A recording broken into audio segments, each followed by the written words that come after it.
दोना दे दिया, बच्चे के हाथ में वो पानी पूरी रख दी और जैसी पानी पूरी रखी है थोड़ी दूर पर चला बालक, पास में ये घड़े में जल भरा रखा था, पानी पूरी हाथ में घड़े में झांक करके देखा, बोले बाबा, बोले हाँ ये घड़े में कोई है हमसे पानी पूरी मांग रहा है। बाबा ने कहा तू हट, हमें देखने दे। बालक तो हट गया। बाबा ने झांक करके जैसे उस घड़े में देखा, बोले बूढ़े हो गए, तुम्हें शर्म नहीं आ रही, बालक को परेशान कर रहे, पानी पूरी मांग रहे हो। अच्छा अब सच बताना, उस घड़े में बूढ़ा है कि बालक है? कोई है क्या? कोई नहीं है। इसी का नाम माया है। आया समझ में?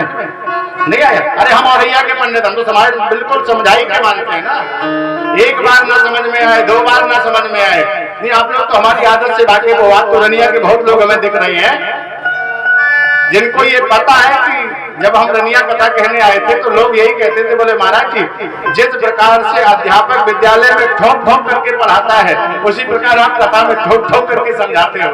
नहीं हम तो इसीलिए आए हैं मेरे प्यारे, आपने समय दिया है, आप हमारे लिए समय बर्बाद कर रहे हो, तो हमारा ये फर्ज बनता है यहाँ से कुछ लेकर के जाइए ताकि शाम तक कुछ तुम्हें ऐसा मिल जाए जो तुम्हारे जीवन में काम आ जाए। माया उस विधा का नाम है जो है नहीं लेकिन संसार में दिखाई देती है। एक बार एक पजुना का व्यक्ति जालौन की नवाइश में पहुंच गया, सारी नवाइश का भ्रमण किया, इसे अपने मतलब का कुछ नहीं मिला। जब नवाइश के किनारे से निकलने लगा तो प्यारे देखा एक दुकान में शीशे रखे हुए थे। इसने एक शीशे में झांक करके देखा तो इसे अपना प्रतिबिंब दिख गया और जैसे इसे अपना प्रतिबिंब दिखा इसने हाथ जोड़े, बोले भैया मजे में हो? जब इसने हाथ जोड़े तो शीशे में भी हाथ जुड़ गए, बोले हाँ मजे में है। इसने कहा ये बड़ी अच्छी चीज है। हमने हाथ जोड़े तो ये भी हाथ जोड़ करके कह रहा, बोले मजे में हो। इसने बेचने वाले से कहा, बोले भाई साहब, बोले हाँ ये भाई साहब कितने के दिए? बेचने वाले ने कहा हमें लगता है कोई पागल फंस गया। ये कह रहा भाई साहब कितने के दिए हैं? उस समय पुराने जमाने की बात, उस दर्पण की कीमत थी केवल 4 आना। उसने कहा, बोले भाई साहब, बोले हाँ 2 रुपए के दिए। उसने तुरंत जेब से पैसा निकाला और निकाल करके हाथ में रख दिया, बोले भैया ये भाई साहब हमें दे दो। लिया उस दर्पण को लेकर के मस्ती में घर चला आ रहा है। आकर के उस दर्पण को आज अपनी बैठक में लगा दिया। कृषक एक शीशा ले घर आयो,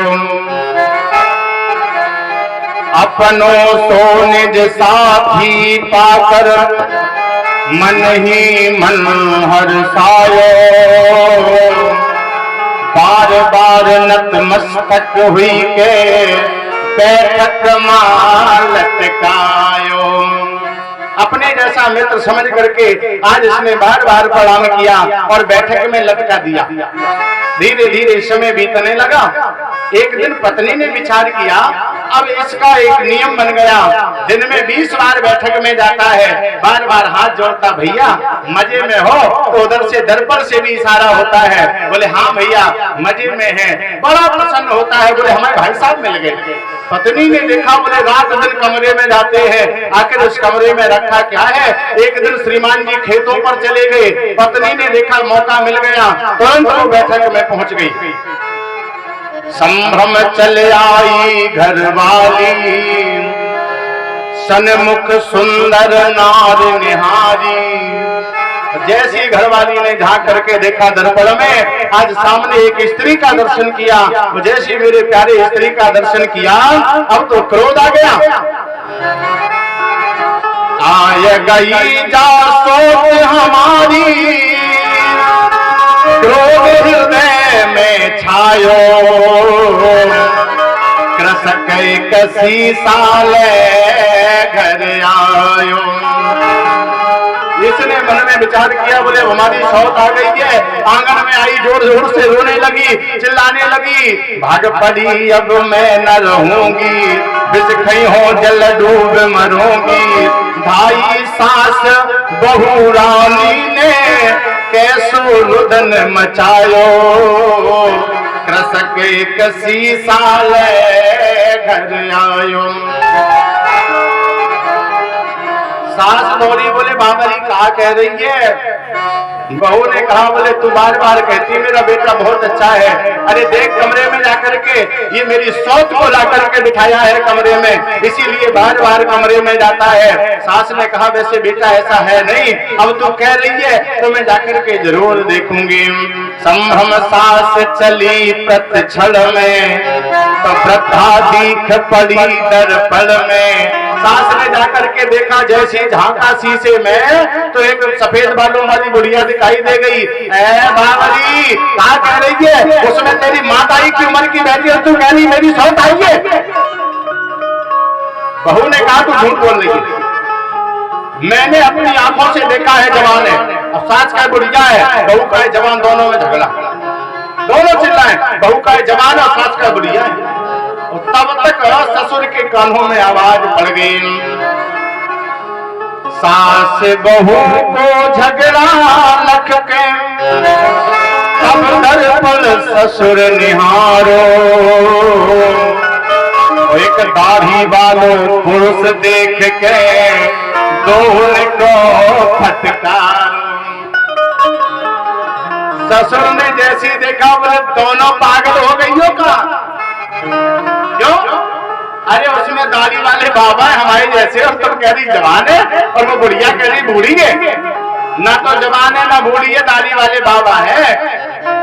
अब तीसरी बीमारी खड़ी हो गई, बहू कहे जवान है परीक्षित जी, और बुढ़िया कहे कि बूढ़ी है, और ससुर कहे बूढ़ा है। तब तक श्रीमान जी खेतों से लौट करके आ गए। ससुर ने कहा इधर ये घर में क्या ला करके रखा है, तूने झगड़ा पड़ा हुआ है, क्या हो गया? अरे कमरे में किसे बिठाया है?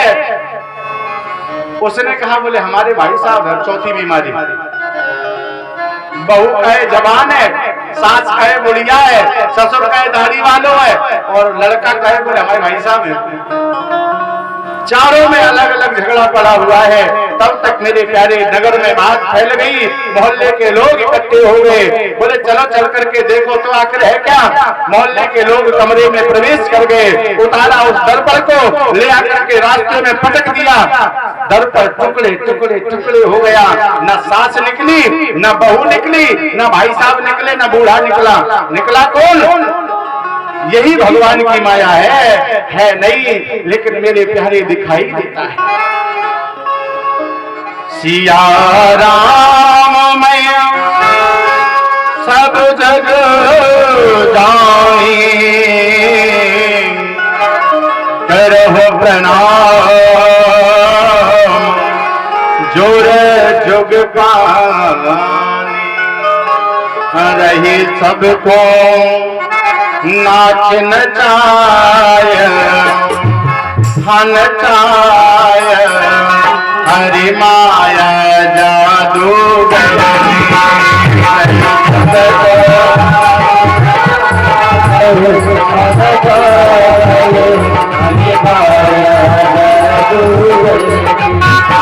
रही सबको नाच नचाय नचाय, हरि माया जादू रही सबको नाच नचाय नचाय,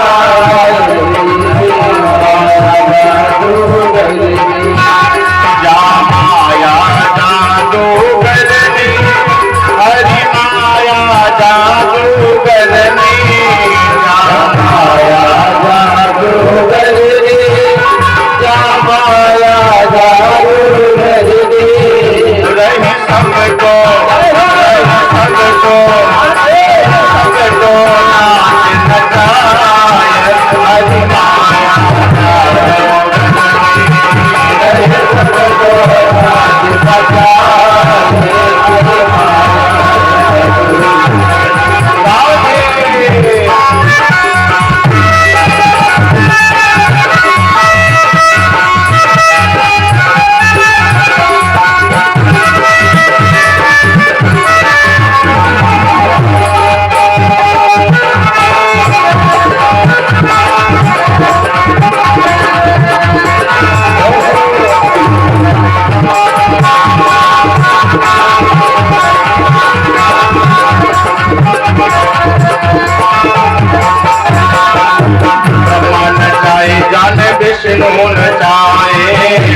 विष्णु नचाए, ब्रह्मा नचाए जान विष्णु नचाए, ब्रह्मा नचाए जान विष्णु नचाए, देवन को हरनाय हरनाय हरि माया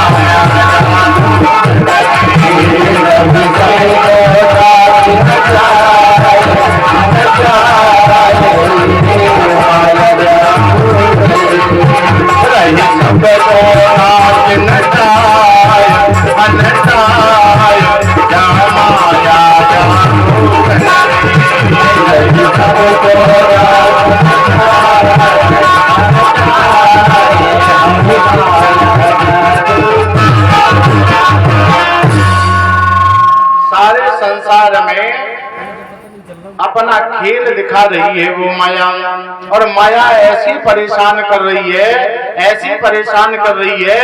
इस माया के कारण इस जीव का जीवन जा रहा है, लेकिन ये जान नहीं पा रहा है। प्रति क्षण जीवन जा रहा है, लेकिन मेरे प्यारे मानव समझ नहीं पा रहा है। जवानी आती है, जवानी के बाद बुढ़ापा आता है, और अंत में राम नाम सत्य हो जाता है। बालापन हंस खेल बितायो, देख जवानी अति हर्षायो। बालापन तो खेल खेल में चला गया, जवानी में अभिमान लेकर के चली गई, और मेरे प्यारे जब बुढ़ापा आता है तो जान नहीं पाता है। जवानी जाकर के आती नहीं है, और बुढ़ापा आकर के जाता नहीं है। दोनों की अलग अलग कहानी है ना। एक आकर के जाती नहीं है, और एक जाकर के आता नहीं है। जो आकर के कभी ना जाए, ऐसी बुढ़ापे की कहानी देखी, और जो जाकर के कभी ना आए, ऐसी जवानी की कहानी देखी। जवानी अंधी होती है और बुढ़ापा लंगड़ा होता है। मेरे प्यारे, एक जगह आग लगी हुई है, सारे लोग तो भाग गए, लेकिन एक अंधा और एक लंगड़ा रह गया। अंधे ने लंगड़े से कहा, क्यों नहीं भाग जाते हो? लंगड़े ने कहा, पाँव नहीं है। लंगड़े ने अंधे से कहा, तुम क्यों नहीं भाग जाते हो? बोले, भैया आंख नहीं है, कैसे भाग पाएंगे? तो लंगड़े ने अंधे से कहा, बोले, भैया यदि तुम हमें अपने कंधे पर बिठा लो, रास्ता मैं बता दूं, चल करके तुम चले जाओ तो दोनों पार हो जाओगे। मेरे प्यारे, कहने का एक ही आशय है, जवानी के जोश में पुत्र अंधा है, और बुढ़ापे के कारण पिता लंगड़ा है। पुत्र में करने का साहस है, लेकिन वो तजुर्बा नहीं है। बाप में करने की सामर्थ्य तो नहीं है, लेकिन मेरे प्यारे तजुर्बा बहुत बड़ा है। अगर दोनों अलग अलग रहेंगे तो जीवन का विनाश हो जाएगा, संसार का पतन हो जाएगा। दोनों अगर मिल जाएंगे, उस अंधे की आंख पर अगर लंगड़ा बैठ जाएगा तो प्यारे दोनों का कल्याण हो जाएगा। अगर दोनों अपने अभिमान में चूर रहेंगे तो दोनों का सत्यानाश। जवानी के कारण पुत्र अंधा है, बुढ़ापे में बहुत लंगड़ा है। अगर वो अंधा अपने पिता को सर पर बिठा करके रास्ता पूछता रहेगा तो प्यारे दोनों का बहुत सागर से पार हो जाएंगे। अगर दोनों अपने अपने अभिमान में रहेंगे तो दोनों मझधार में डूब जाएंगे। आप लोग भगवान के मंदिर में बैठे हो, झूठ मत बोलना। जिनकी उम्र 50 के ऊपर हो गई है, 50, 60, 65, 70 क्रॉस कर रहे हो, अपने दिल पर एक बार हाथ रख के बताना, जितना अच्छा मन आज आता है, क्या 25 साल पहले इतना अच्छा मन था? नहीं था। अगर 25 साल पहले इतना अच्छा मन हो गया होता तो शायद जीवन में कभी अधर्म नहीं हुआ होता। आज जब शरीर साथ नहीं दे रहा है, शरीर का सहारा नहीं मिल रहा है, तो मन बहुत अच्छा है, क्योंकि बॉडी काम नहीं कर रही है ना। जब बॉडी काम कर रही थी तो मन काम नहीं कर रहा था, और आज जब मन काम कर रहा है तो बॉडी काम नहीं कर रही है। आज बड़ा सुंदर दर्शन सुखदेव भगवान ने सुनाया। यही से द्वितीय स्कंद विराम लेता है। तृतीय स्कंद में सुखदेव भगवान प्रवेश करते हैं। मैत्रेय जी का मिलन आज विदुर जी से हो गया। काका विदुर ने मैत्रेय जी से बहुत सुंदर प्रश्न कर दिया, प्रभु